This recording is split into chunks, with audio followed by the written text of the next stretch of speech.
Hi, welcome to J2 health channel.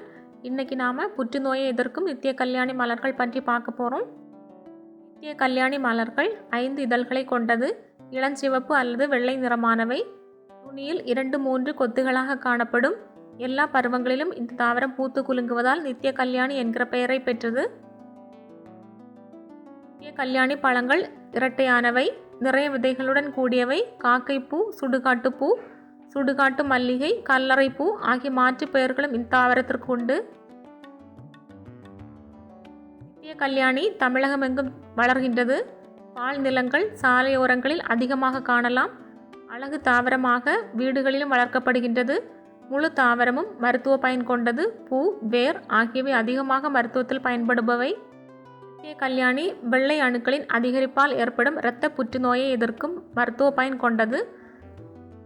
இந்த மருத்துவ குணம் உயர்நிலை மருத்துவ ஆய்வுகள் மூலம் உறுதி செய்யப்பட்டுள்ளது.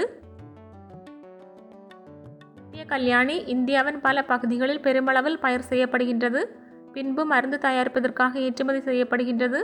சிறுநீர் தாரை நோய்கள் சரியாக நித்திய கல்யாணி பூ கஷாயம் தினமும் 4 வேளைகள் 25 மில்லிலிட்டர் அளவு சாப்பிட வேண்டும். அல்லது வேரை காய வைத்து தூள் செய்து வைத்து கொண்டு ஒரு தேக்கரண்டி அளவு சாப்பிட்டு வெந்நீர் குடித்து வர வேண்டும்.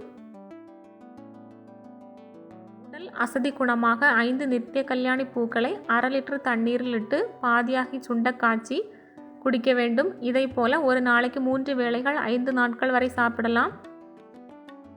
நீரிழிவு கட்டுப்பட நித்திய கல்யாணி வேர்த்தூள் 1 சிட்டிகை அளவு சுடுநீரில் கலந்து உள்ளுக்குள் சாப்பிட வேண்டும்.